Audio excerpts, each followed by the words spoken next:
Bonjour à toutes et à tous, j'espère que vous allez bien. Bienvenue sur les randonneurs du passé. Aujourd'hui, vous voyez comment je suis habillé, hein, ça y est, le froid s'est installé. Enfin, l'hiver est arrivé. Donc je suis aujourd'hui à Jauldes, en Charente, vers le Nord Charente, pour un tracé à peu près de un peu plus de 16 km. Et nous allons je vais rechercher du château disparu. J'en dis pas plus, dès que j'ai trouvé, je vous le dirai. Mais tout au long du chemin, de très bonnes découvertes, nature et quelques lieux historiques, dont un qui date de la Seconde Guerre mondiale. Donc suivez-moi pour une nouvelle aventure et c'est parti pour la découverte du château disparu. Allez!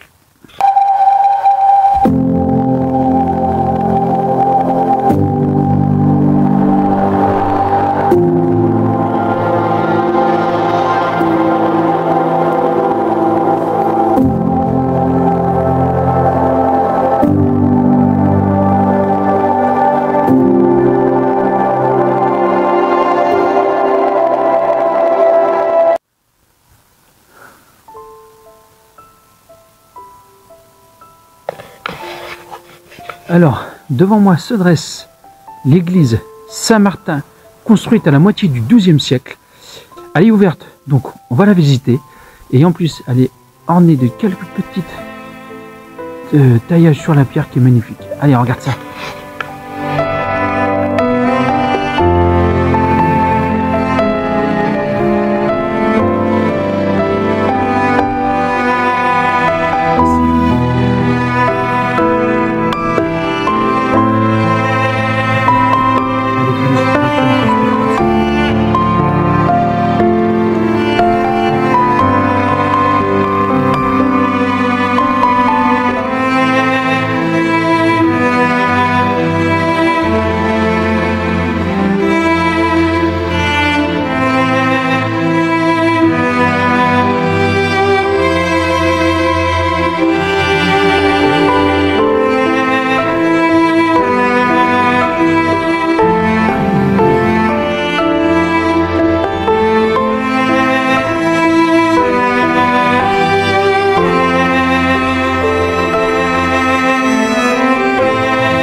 Très belle église du XIIe siècle, Saint-Martin.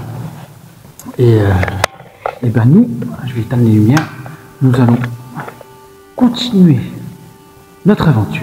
Allez, c'est parti.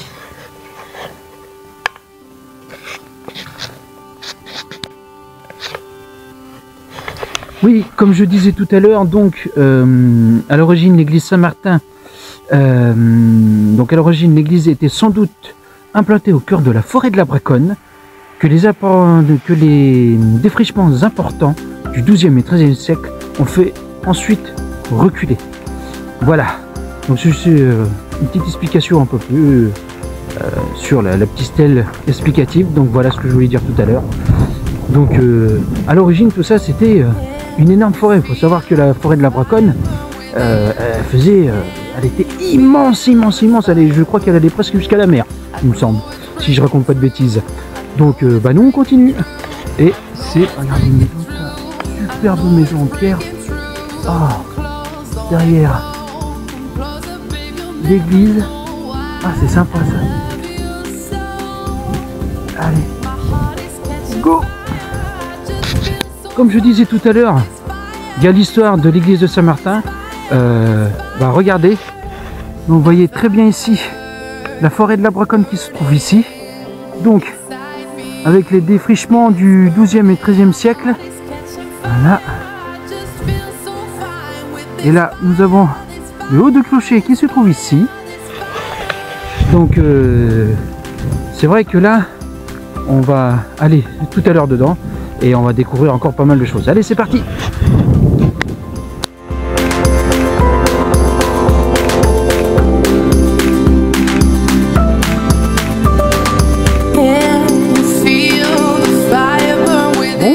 Ben, je viens juste de faire une très belle rencontre d'un monsieur qui avait une vieille machine, donc une vieille machine à distiller qui date, oh là oui, bonnes années, des années 50, 40-50.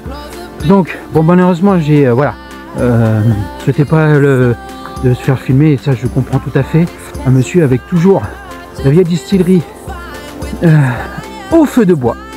Donc ça c'était super, très bonne personne, on a bien discuté et tout, et non, superbe. Donc mais bon, j'ai pas pu filmer malheureusement, et bah, je comprends tout à fait que les personnes ne veulent pas se faire filmer et aller sur les réseaux, et que je les comprends tout à fait. Mais c'est une très belle personne. Si vous regardez un jour cette vidéo, et bien merci pour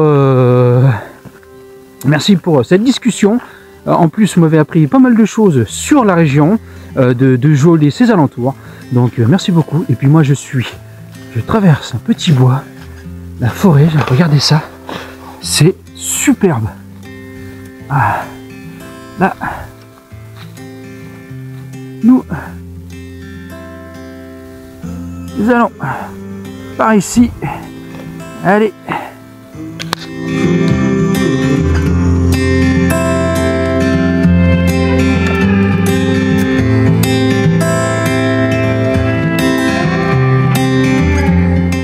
Voilà, je viens de par là, et ici, hop, ce petit tracé là, c'est une, eh bien, on voit un petit peu les vestiges. Là, c'est une ancienne voie romaine qui traversait le village du nord au sud. Voilà, donc là, je traverse une ancienne voie romaine, donc c'est super quoi. Là, je me suis renseigné, et c'est vrai que il y a pas mal de pierres, regardez. Là, ce n'est pas du... On va dire, comme je me suis trompé la dernière fois sur le sentier historique, mais là, non, là, c'est vraiment un ancien chemin romain ce coup-ci. Allez, je pars par là, et je vous reprends tout à l'heure.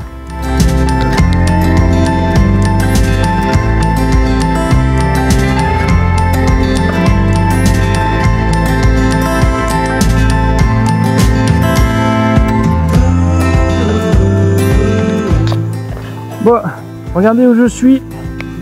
Hop, donc là, clic, hop.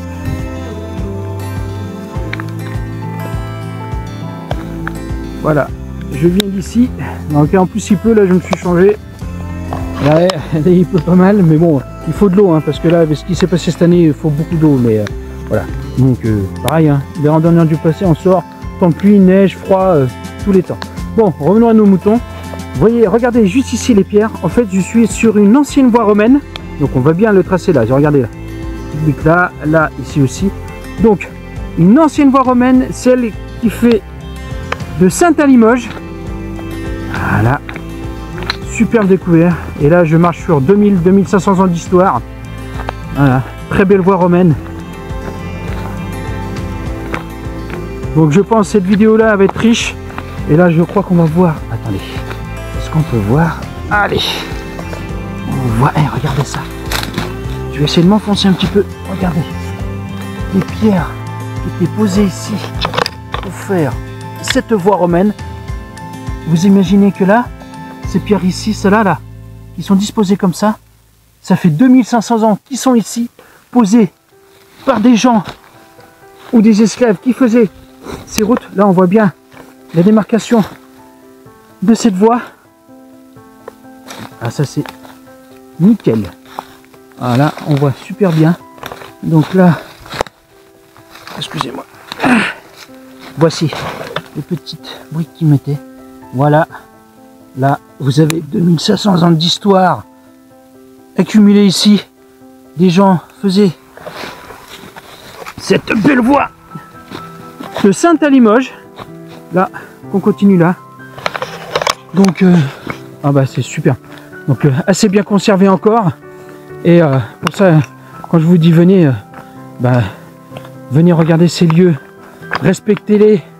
Et moi, ça fait quelque chose quand même. On nous dit, bon, c'est un chemin, bof, ouais. Mais c'est pas un chemin comme les autres. C'est un chemin où des gens, il y a 2500 ans, ont construit. Et que, eh ben, voyez, vous pouvez dire ce que vous voulez. Bah ça reste. Même si la nature a pris ses doigts et que les cailloux sont un petit peu éparpillés, qui est normal. Mais regardez-moi ça. Là, depuis 2500 ans, bah, c'est une voie qui est restée là. Hein? Donc, eh ben, ça fait super. Je suis super content de trouver ces superbes voies romaines. Là, on voit super bien les cailloux. Là, regardez ça. Ils étaient forts quand même. Ils savaient construire. Ils savaient construire. Hein. Vous voyez? Donc, vous voyez ce qu'on trouve en Charente. De très beaux sites comme ça, en plus des sites antiques. Donc, respectez ces lieux et venez, parce que comme je vous dis, vous faites 3-4 vidéos, je vous dis, en vidéo, ça rend pas comme si vous y étiez vous. Donc, c'est pas la même chose. Donc, venez, franchement, c'est un truc à vivre et à contempler. Allez, moi, je continue mon beau chemin sous la pluie et c'est parti.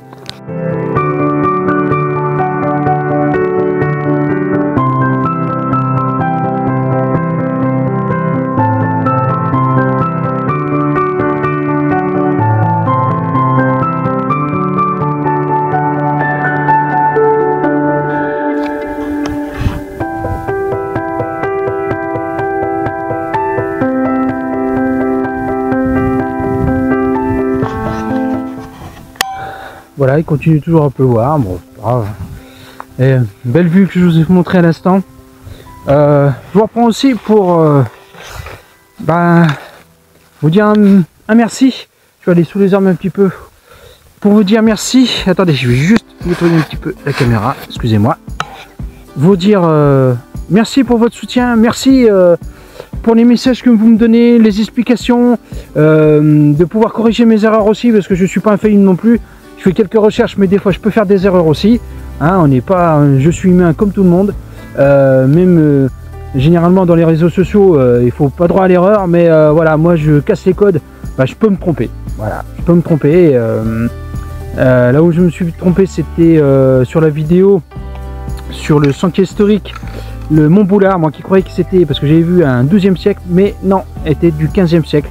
Donc merci au monsieur de m'avoir corrigé. Et ensuite pour la route médiévale qui n'était pas une, mais ça ressemblait super bien à la route médiévale, mais ça n'était pas une. Donc c'était géologique. Donc merci de me corriger. C'est fait pour ça en fait.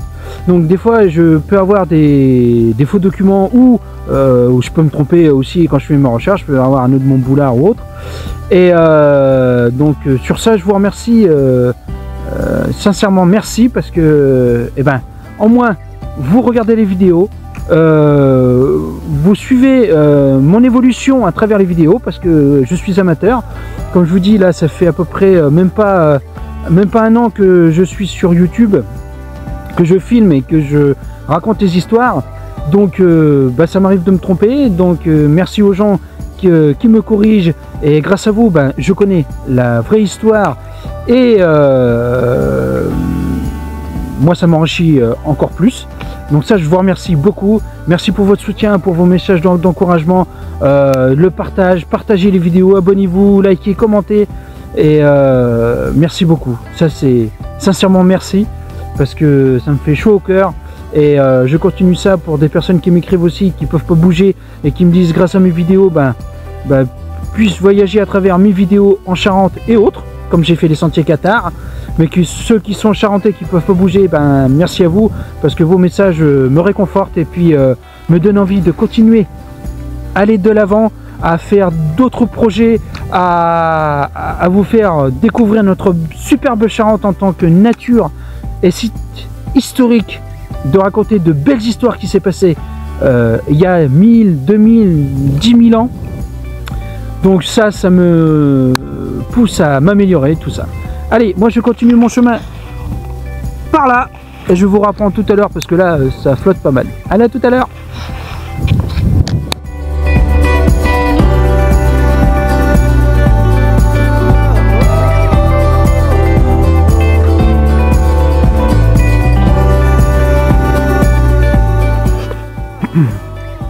Donc là, ici, vous voyez encore les vestiges. Voilà. Là, et je continue ici, par là, il pleut toujours. Donc là, j'étais sur dans les bois, dans les petites voies romaines qui passaient de Limoges, de Sainte à Limoges. Et là, nous sommes sur on va dire, la grande voie, voilà, la grande voie entre guillemets principale, qu'elle est, voilà, de Sainte à Limoges. Car les Romains, bon, faisaient des voies principales et il y avait toujours des voies secondaires. Donc là, j'ai pris des voies secondaires, pareil, qui allaient dans les petits villages et qui allaient directement sur la grande voie principale pour aller de Limoges, de Sainte à Limoges, pardon, je vais y arriver. Et c'est à cause de ça aussi, je voulais raconter une petite histoire là-dessus, que je pense que vous connaissez. C'est aussi donc grâce à ça que les Romains ont pu conquérir d'autres pays, et on connaît aussi l'Empire romain grâce à ces routes-là, mais ces routes-là aussi ont été leur déclin. Parce que pendant l'invasion des Huns, c'est à cause de ces routes romaines que les Huns ont pu emprunter et aller très vite sur chaque capitale et chaque village et grande ville pour pouvoir les assiéger et les capturer. Et c'est aussi à cause de ça que le déclin de l'Empire romain a été. Voilà, allez, moi je continue sur ce très beau chemin.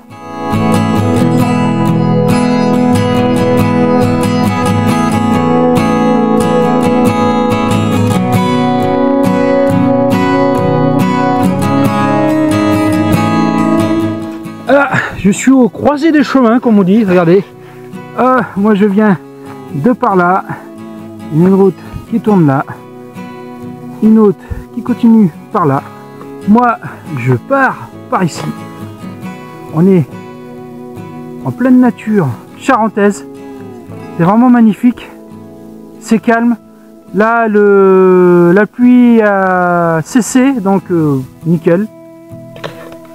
Et donc la voie romaine continue par ici.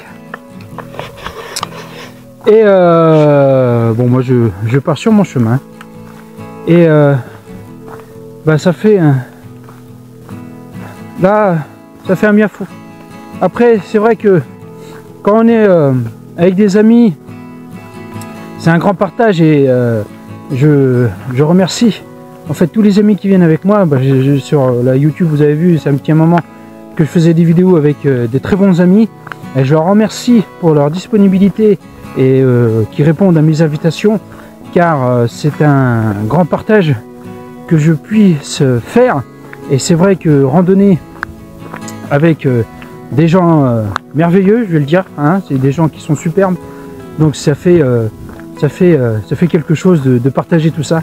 Et après, c'est vrai que je vais pas comment dire, je vais pas, là j'ai encore bugué, voilà. Non, je vais être un peu égoïste, mais c'est vrai que de temps en temps randonner seul, tout seul, ça permet de se faire du bien aussi, de se ressourcer, de se remettre en question. Bon, moi ça va, hein, j'ai rien, vous inquiétez pas, mais non, ça fait du bien, ça fait du bien. Vous recentrez sur vous-même, vous pensez, tiens, qu'est-ce que je vais faire, machin, ma vie, qu'est-ce qui se passe, et voilà, des fois on trouve des solutions en marchant, et non, ça fait du bien. Moi je vous conseille d'aller marcher des fois seul, faites pas des longs chemins, hein, ceux qui peuvent, allez-y, ceux qui font des petits chemins, allez-y aussi. Après, dans quelques endroits, allez quand même en groupe ou avec quelqu'un, pour plus de sécurité quand même. Mais quand c'est des chemins balisés comme celui-ci et tout ça, donc je fais toujours attention. Je prends généralement beaucoup de chemins balisés, parce que bon, c'est beaucoup de chemins que j'emprunte pour ma sécurité aussi quand je suis tout seul. Et c'est des chemins aussi qui ont été faits par le département, par les communes. Il y a certaines communes qui le font, et aussi nationales. Donc la Fédération française de randonnée que vous connaissez, donc le tracé rouge et blanc qu'ils font les GDR de plusieurs centaines voire milliers de kilomètres. Mais moi je les emprunte souvent parce que voilà, comme je fais beaucoup sur YouTube, donc la nature charentaise et beaucoup de sites historiques, parce que vu les randonneurs du passé, passé hein, dit histoire, donc j'emprunte beaucoup ça quand je suis généralement seul, et donc on va dire je suis un peu plus en sécurité. Bon, il peut se passer aussi des choses, mais généralement sans sécurité, je préviens les personnes aussi où je suis, comme ça ils savent où je suis, il n'y a pas de souci. Allez, donc je ferme cette petite parenthèse, voilà. Comme je vous dis, vous voyez, hein, je parle avec mon cœur, je fais ce qui me sort, ce que j'ai envie de dire, je le transmets. Vous partagez mon aventure avec moi, je m'ouvre au monde, et ben ça fait un réel plaisir, et j'espère que ça vous plaît. Voilà, je ne scripte rien, à part les petits trucs historiques, c'est normal, je me documente avant, c'est tellement normal. Mais voilà, je fais tout ça par le cœur, par mon bien-être, c'est naturel. Voilà, je fais tout ça naturellement. Je suis pas un personnage de fiction, je m'invente pas un personnage, je suis tel que je suis dans la vie. Et ben si un jour vous voulez me rencontrer, pour ceux qui habitent vers Angoulême ou en Charente, ceux qui me voient et qui ont envie de me poser des questions, tout ça, n'hésitez pas à venir me voir, hein, je suis ouvert. Et au contraire, ça ferait du bien de rencontrer d'autres personnes qui ont une autre vue, un autre commentaire sur mes vidéos, et voir sur les sites que je visite, peut-être pour m'apprendre en plus, ou des fois peut-être, comme il y a un monsieur qui m'a corrigé pour certains sites, et ça je lui remercie, et je vous remercie à tous. Donc voilà quoi, donc c'est je reste comme je suis, voilà quoi. Allez, moi je continue parce que là je regarde, mais c'est super beau en fait. Regardez, parce que ma tête elle est pas aussi belle que là, hein. Là voilà. Donc là on continue encore dans ce beau bois là.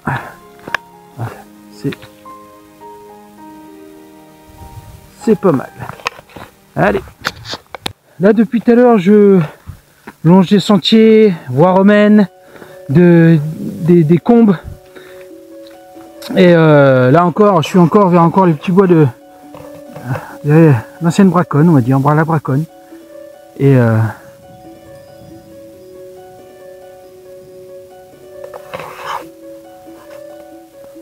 avec ces belles couleurs d'automne, c'est vraiment magnifique. Ah, moi je vous le dis, hein, ça fait super du bien. Je suis c'est voilà quoi, ça se voit sur mon visage, c'est rien, hein, c'est juste de la nature, c'est du bien-être, mais ça fait un bien fou, je vous le dis. C'est marcher, c'est bon pour la santé, ça vous ressource, ça vous quand je vous dis tout le temps un bon boulot 2 semaines qui est assez hard, et ben marcher, ça détend, ça fait du bien, et c'est un réel bonheur. C'est un réel bonheur. Moi je vous le dis, c'est un réel bonheur. Allez, moi je continue sur mon très beau chemin. Je vais arriver dans un petit, je crois un petit hameau, un petit village Treillis, je crois, si je raconte pas de bêtises. Et il me semble qu'il y a un beau lavoir là-bas, donc je m'arrêterai pour me restaurer, manger un petit truc et boire un petit coup. Et je vous filmerai ça aussi, parce que je crois que le lavoir a été rénové, il est assez joli.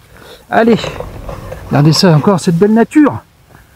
Ah, ça c'est la Charente, ça c'est bon, venez en Charente, je vous le dis, venez, venez.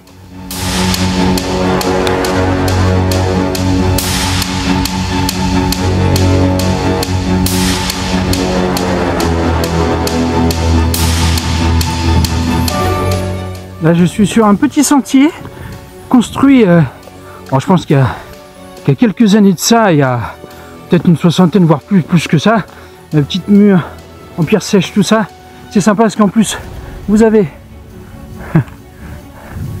la forêt, la combe, là, passer en plein milieu, là le village qui se trouve ici, et là vous avez encore un champ, et vous avez encore notre belle nature. Donc ça c'est sympa, j'aime bien, ça fait un petit cachet, ça nous fait passer dans les petits chemins, pas sur les routes normales. Et bah, c'est super ce que ça fait, regardez. Petit mur en pierre sèche. Et là on passe. Ah, c'est super. Des vieux chemins comme ça, construits par l'homme, mais ça fait un petit plus, un petit cachet à cette belle nature. Et au lieu de traverser les routes et tout, bah, ça nous fait passer dans des lieux jolis, très jolis. Et ben, ça, je suis content de vous faire partager tout ça. Et là, on est en hiver, mais le faire en printemps, avec les fleurs qui poussent, tout ça, regardez ces arbres là, les couleurs et tout. En printemps, ça doit être magnifique. Et l'été, avec ce beau soleil, ça doit être pareil, on en prend plein les yeux. Donc, comme je vous dis, eh ben venez marcher, faites-vous du bien. Allez. Voici le lavoir que je vous disais tout à l'heure. Très très beau lavoir. Vous voyez, hein, les gens, la commune, ouais, prend soin de ces lieux-là. C'est super beau. Hop, attention, pas hein. Que je disais, j'arrive à casser la figure. Vous voyez, là, petit cours d'eau qui passe là, juste là derrière. Là, un très beau lavoir. Hop. Ah, superbe lavoir. Magnifique. Bon, moi je me restaure un petit peu ici. Je prends 5 minutes. Et après, et ben, c'est reparti pour cette belle aventure. Allez, pause. Et on est reparti. Ah, super. Les cours d'eau qui passent par ici.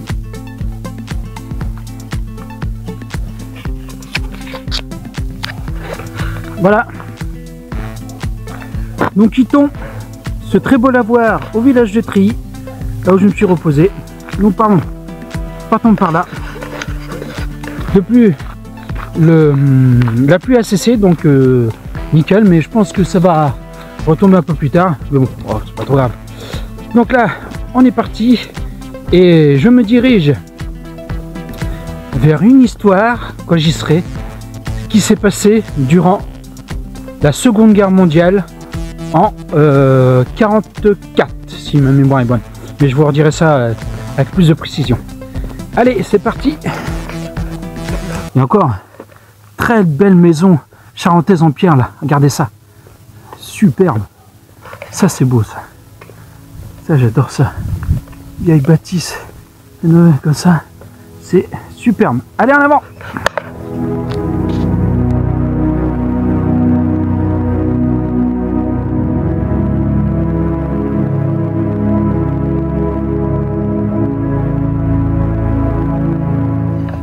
Voilà, je me trouve devant la stèle dite des Américains.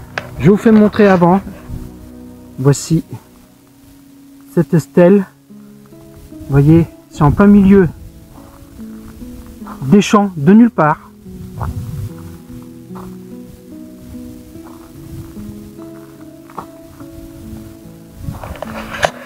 Donc maintenant, il y a des petites explications. Je vous montre ça avant et je vous raconte l'histoire, ce qui s'est passé en ce lieu. Allez, là déjà en mémoire des aviateurs américains tombés ici le 19 juin 1944. Là, nous avons les noms, je vais vous le dire après. Et ici, les petites trucs explicatives. On a dit, là, bombardier, l'équipage de l'avion. Voilà. Donc c'est parti, je vous raconte l'histoire de l'avion qui s'est écrasé ici le 19 juin 1944. Allez, c'est parti. Ce matin du lundi 19 juin 1944, comme presque tous les jours à cette époque de l'approche de la fin de la guerre, de grandes concentrations d'avions alliés passaient dans le ciel de France pour aller et revenir de missions de bombardement sur les nœuds ferroviaires ou sur les usines travaillant pour l'Allemagne en France occupée. À 9h30 du matin, dans un ciel nuageux,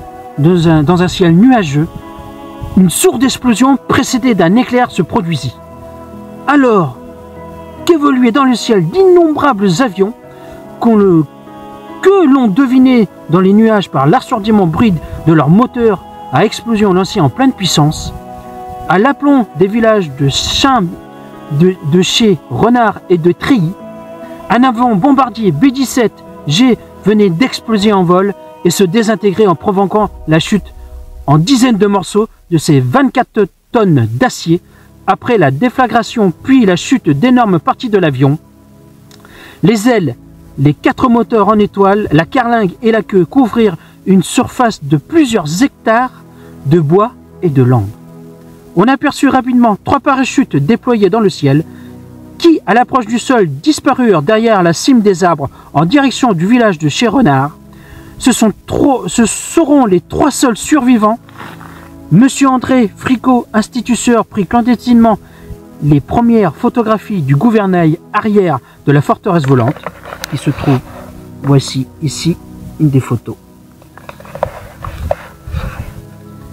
Ces photographies furent tirées en carte postale et vendues au profit de la construction de la stèle érigée à la mémoire des 7 martyrs de la catastrophe, donc celle qu'on a actuellement ici. Ce monument dit stèle des Américains fut inauguré en présence de toute la population le 20 juin 1945, jour d'anniversaire de la mort de ces 7 aviateurs. Donc, je vais vous dire les noms des aviateurs. Sergent Francis Bérard, tourelle supérieure, survivant. Lieutenant William Massey, pilote, survivant. Lieutenant Lewis Stelge, bombardier, survivant. Lieutenant Dominique Cereza, copilote, décédé lors du crash. Sergent Robert Malheur, tourelle ventrale, décédé lors du crash. Sergent James Follner, mitrailleur latéral droit, décédé lors du crash. Sergent Alfred Waiters, mitrailleur latéral gauche, décédé lors du crash. Lieutenant William Nylon, navigateur, décédé lors du crash. Sergent Harold Ames, opérateur radio, décédé lors du crash. Et Sergent Paul White, mitrailleur de queue, décédé lors du crash. Les 7 aviateurs américains ont trouvé la mort au cours de leur 17e mission au-dessus de l'Europe. Ils venaient de Denelthorpe, à quelques centaines de kilomètres au nord de Londres, en Angleterre, où avait une mission sur l'Allemagne, et sur Bordeaux, où, retour, malheureusement pour eux, ils n'ont pas eu le temps de l'accomplir. Voici l'histoire, le nom des 7 malheureux militaires tués, pilotes, mitrailleurs tués lors de ce jour funeste. Et moi, entre-temps, je rends hommage à ces personnes, à tous les aviateurs, à tous les militaires américains, australiens, français, de ceux qui ont combattu les nazis. Je vous rends un sacré hommage. Vous qui regardez cette vidéo, si vous avez des stèles, des mémoires comme ça, allez quelquefois sur ces stèles-là, ou dans les monuments morts, tout ça, que ça soit en 30 secondes, 1 minute, rendre hommage à ces personnes qui sont sacrifiées pour qu'on soit là aujourd'hui. Et je vous dis un petit coucou d'en bas et de là-haut, hein, qui nous protège. Et ben, il faut leur rendre hommage. Et merci à eux de nous avoir tirés de ce mauvais pas. Allez, on continue notre beau chemin par ici. Et maintenant, direction à la découverte du château perdu. Allez!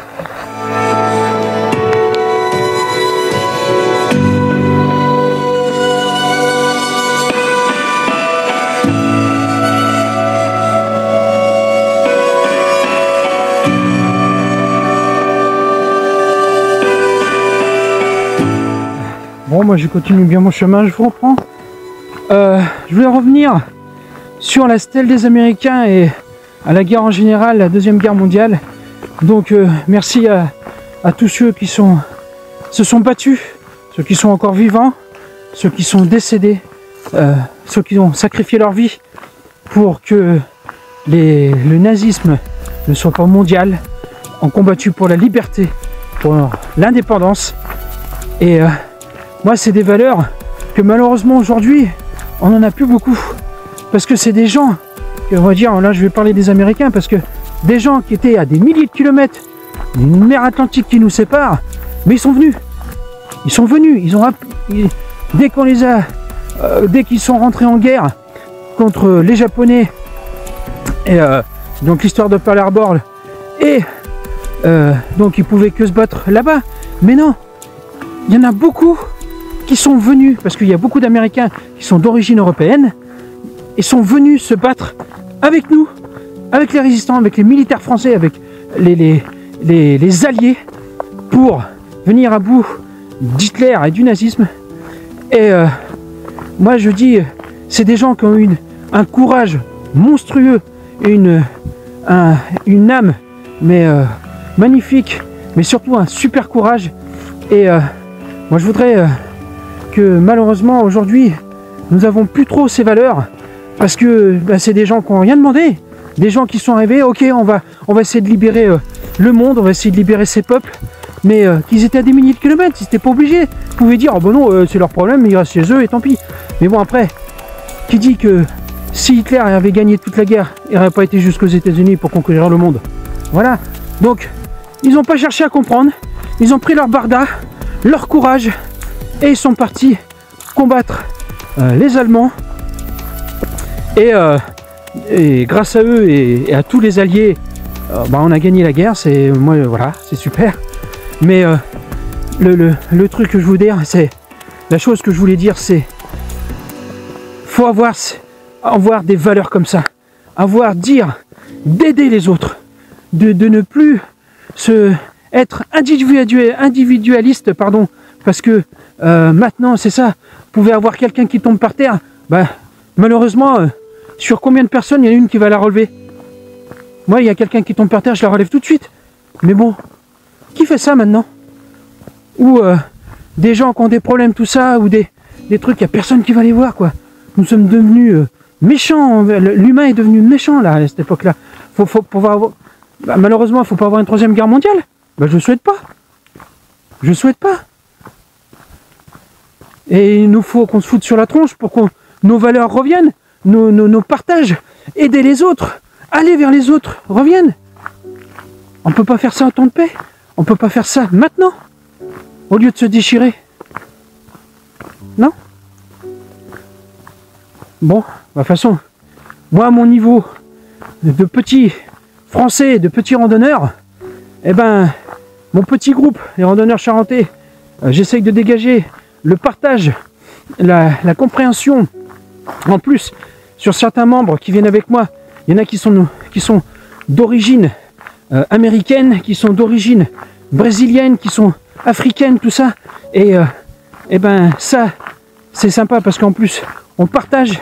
Il n'y a pas d'a priori, il n'y a pas de plus riche, de plus pauvre, de plus gros, de plus mince, de plus moche, tout ça. Non, on est sur le même pied d'égalité. Que ce soit les hommes, les femmes, la couleur de notre peau et ce qu'on a là-dedans.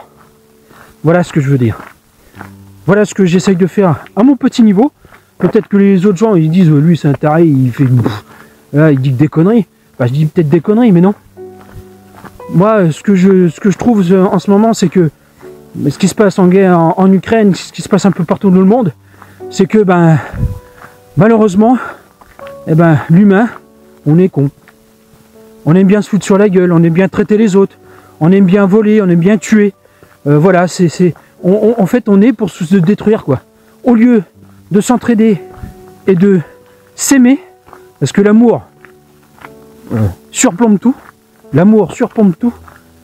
Et je dis pas que c'est tout le monde, parce qu'il y a des très bonnes personnes, et que j'en remercie aussi, qui ont un cœur d'or, que j'ai rencontré à travers mes randonnées, que j'ai pu rencontrer autres. Et heureusement qu'il y a des personnes comme ça qui donnent leur amour, qui donnent de leur temps, et qui aident les autres. Ça, je vous remercie. Donc, pour ceux qui regardent la vidéo, méditez dessus. Voilà. Donc, moi, j'ai ce que je voulais dire, ce que j'avais en pensée avec mon cœur. Et j'espère qu'un jour, on ne sait pas quand, et ben peut-être l'humanité réfléchira un tout petit peu et on arrêtera peut-être de s'autodétruire au lieu d'avancer d'un bloc et de pouvoir peut-être faire de méga choses, peut-être dans l'espace, de découvrir d'autres planètes et tout ça, ou que tout le monde vive en paix. Voilà ce que je voulais dire. Allez, bon, moi je continue, je tourne par là et je trace par là. Allez, merci de m'avoir écouté.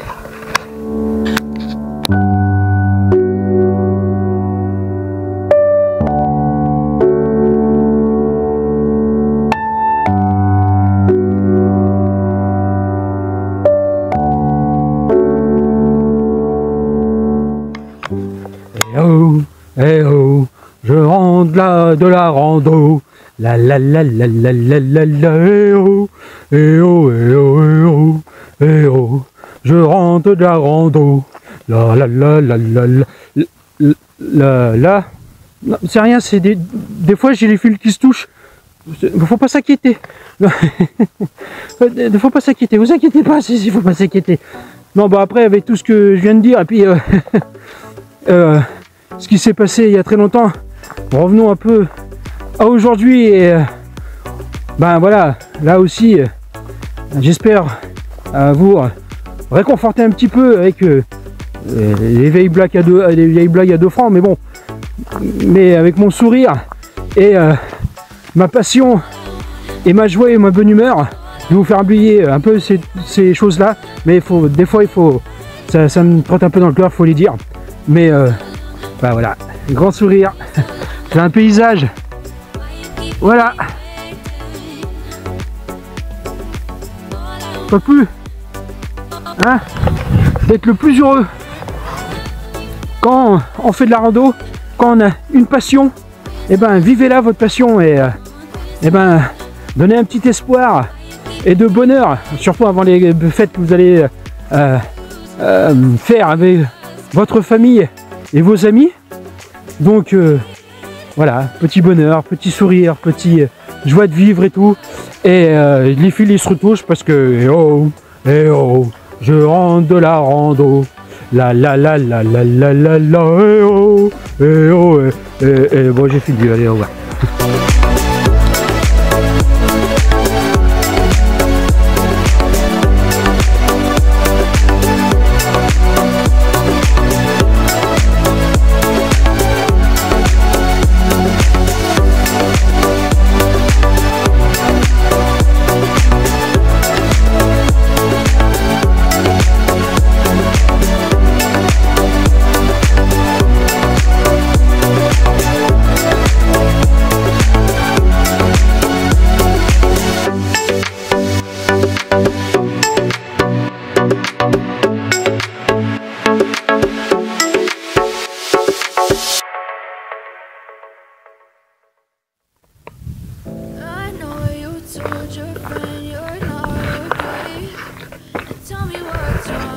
Je me trouve au village de l'Age, qui fut autrefois, j'ai une petite note, qui fut au Moyen-Âge le siège d'un prieuré dépendant de l'abbaye bénédictine de Saint-Cybard d'Angoulême. Regardez, il y a encore les vieilles bâtisses, c'est super joli.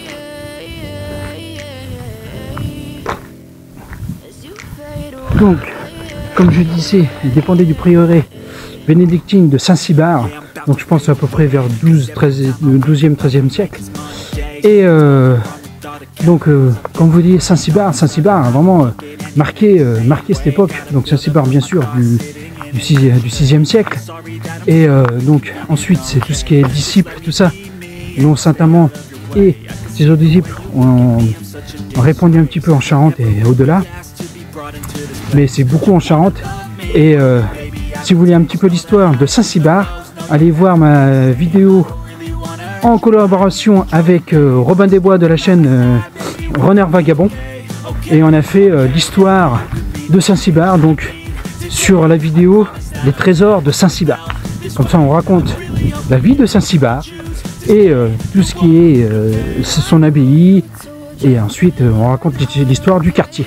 Donc allez voir la vidéo et vous aurez plus sur la vie de Saint-Cybar. Donc ici, comme je vous disais, le village de l'Age. Ah, c'est magnifique. Très beau village. Et là, je vais me rendre sur le lavoir qui est apparemment je crois que je l'avais fait une fois, il me semble, mais faut que je m'en souviens, mais qui est assez joli. Allez, je vous reprends tout à l'heure. Voici le lavoir de l'Age. Voilà, très beau lavoir au milieu d'un petit champ et une forêt. Ici il y a une petite table, donc je vais me restaurer pendant 5 minutes. Je vais me poser un peu 5 minutes. Ah, très joli lavoir. Il y a quelqu'un qui a même des pompes pour récupérer l'eau. Ah ouais, il est là. Très beau lavoir. Alors, ça fait du bien de revoir un peu d'eau. On dit c'est bien de pleuvoir parce qu'on a eu vraiment une année 2022 assez compliquée en point de vue chaleur. On a beaucoup de sécheresse et tout, mais maintenant donc de l'eau, ça nous fait du bien de voir ça. C'est super. Donc moi, je vais ici. Je vais me restaurer. Je reprends 5 minutes de pause, boire un coup, manger un petit peu. S'il y a des poubelles, tout est nickel et on peut s'installer. Il y a une petite table et tout. Et ensuite, eh ben, en passant par là, je vais trouver le château et j'espère le visiter, apparemment ce qui reste, et vous raconter l'histoire de ce beau château. Allez, je me restaure et on se voit au château. Là, je me dirige direction le château, donc je vais par là. Et là, il y a un joli point de vue ici. Le ciel se dégage un petit peu, c'est superbe. Donc, allez, je vais reprendre en direction le château perdu. Allez. Et on rentre dans les bois. Là, bel arbre. Alors, je connais pas trop, mais dites-moi en commentaire. Mais on dirait que c'est le gardien de la forêt et du château. Dire attention, respectez ces lieux, sinon, bim, je vous fous une coup de branche sur la tête.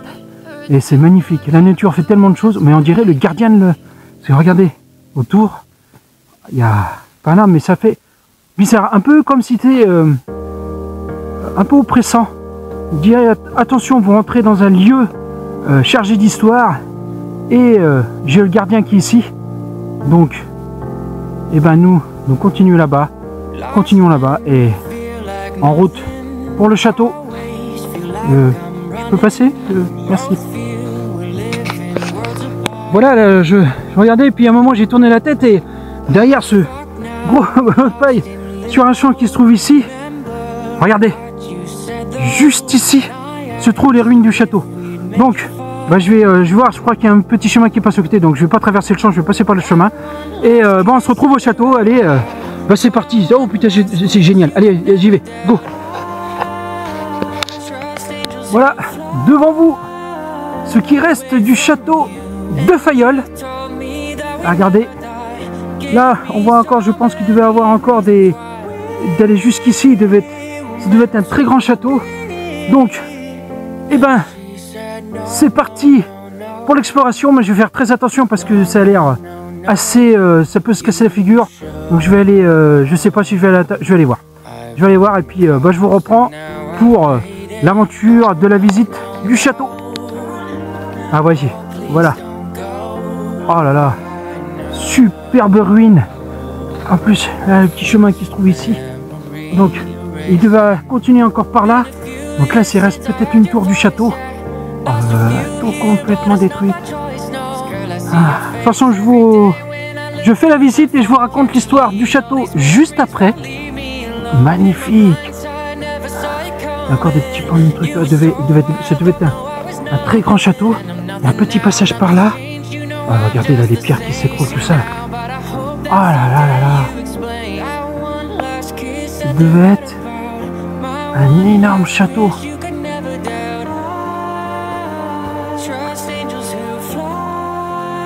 Ouais, regardez ça.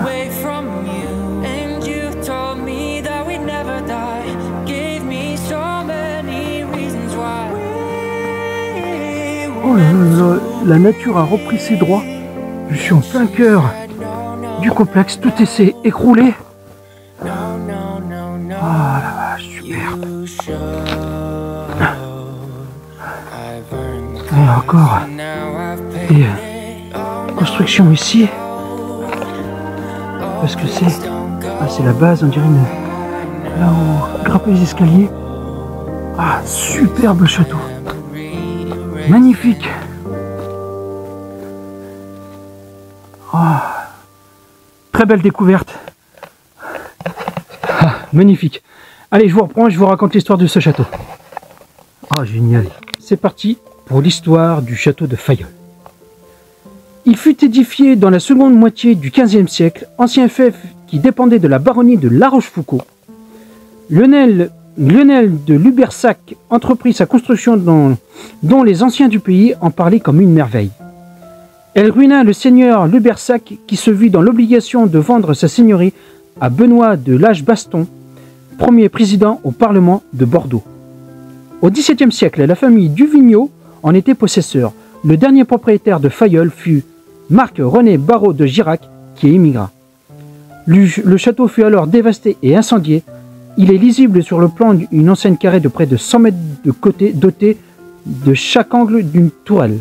Au centre s'élevait le logis Renaissance richement décoré à l'intérieur. On sait par le témoignage oral de Monsieur François qui habite à Fayolle dans sa jeunesse que les appartements étaient couverts de dorures, confirmant ainsi la légende de la chambre dorée. C'était une chambre apparemment qui était magnifique, qui était des tapisseries, la chambre dorée elle devait être magnifique. Voilà, donc voici cette légende de ce château de Fayolle, donc du XVe siècle, et bah voilà, c'est dommage parce que ça devait être magnifique, et je pense aussi peut-être qu'à la Révolution française, au XVIIe siècle, il y a eu incendié, et puis peut-être, je sais pas, donc bon, voilà.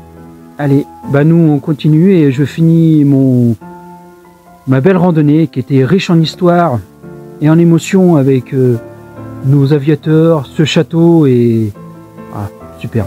Allez, je reprends tout à l'heure. Ah, magnifique quand même, superbe château, hein. Oh là là. Il devait être somptueux parce qu'avec là, puis on voit encore on dirait des trucs de mur, tout ça là. Ça devait être un énorme château. Il devait être très grand. Là on voit bien encore les miniatures. Ah, c'est dommage que on peut pas restaurer ces patrimoines.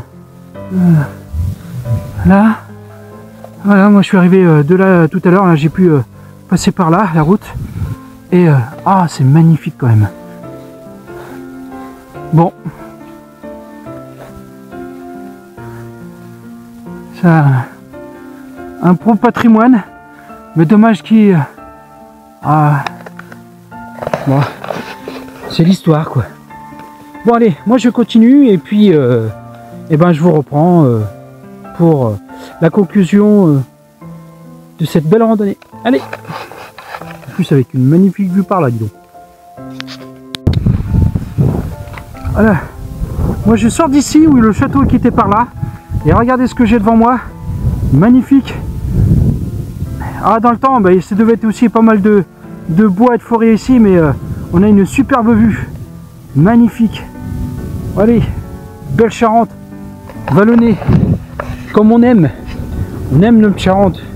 Ceux qui ne sont pas de Charente, venez visiter la Charente, vous allez voir, vous allez découvrir des gens, des Charentais, super accueillants, super gentils, un département magnifique, avec de la belle nature, des bons sites historiques, de la préhistoire jusqu'à maintenant, et on peut visiter tout ça, et ben c'est super quoi. Donc moi je vous ai dit, invite à venir en Charente, et puis ben moi je continue mon beau chemin, et je vous reprends pour la conclusion de la rando.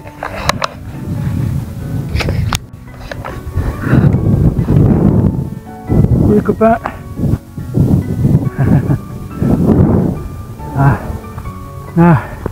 Je trace faire un peu bon 2-3 km là et je suis bientôt arrivé au mois de départ. Et puis là, oh, les chevaux, bon allez voir les chevaux, on va leur dire bonjour.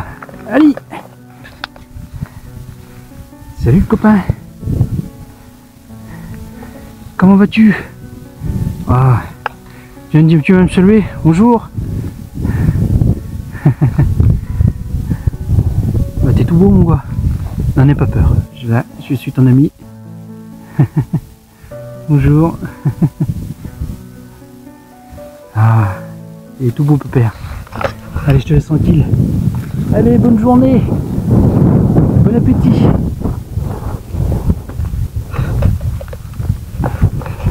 Ah. Oh, celui-là avait un petit peu peur. C'était pas comme celui-là de Maine de bois que c'était. Mais ils sont tous si beaux. Allez, on finit la rando. Ah, avec une belle vue, soleil qui arrive. Chevaux, nature. Ah ouais, c'est superbe. Super. Ah, super, j'adore. Allez. Voilà, je suis, on dirait, le point le plus haut de la randonnée. Et j'ai une vue 360, superbe, regardez-moi ça. Ah là là, magnifique.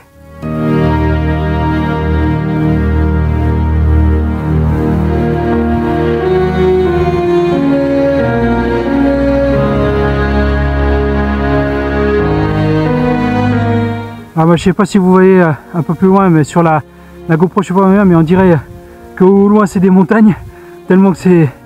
Ah, c'est marrant, on dirait les nuages, mais c'est magnifique. Voilà. Superbe point de vue, juste là j'arrive, regardez, juste là, on voit le clocher de l'église de Jolde. Donc, allez, il me reste peut-être 500-600 mètres à faire, je suis arrivé. Et non, super point de vue, magnifique. Voilà, la Charente, c'est super. Pas d'autres mots à dire, c'est magnifique. Bon, je vous reprends pour la conclusion. Ce coup-ci, je vous reprends pour la conclusion. La conclusion, je vais y arriver, moi. Ça y est, il y a 17 km dans les pattes et il n'y a plus rien. Donc la conclusion de la randonnée. Allez.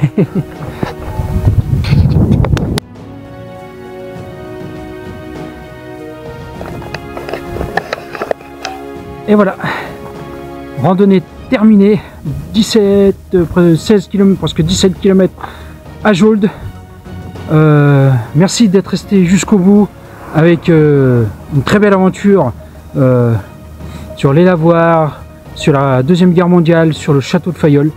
J'espère que ça vous plaira. Moi je vous dis à très bientôt pour une nouvelle aventure. Partagez la vidéo, comme ça peut faire connaître à tout le monde. Partagez, likez, commentez. Prenez soin de vous et de votre famille. Respectez la nature et les sites. Et je vous dis à très bientôt sur les randonneurs du passé. Ciao!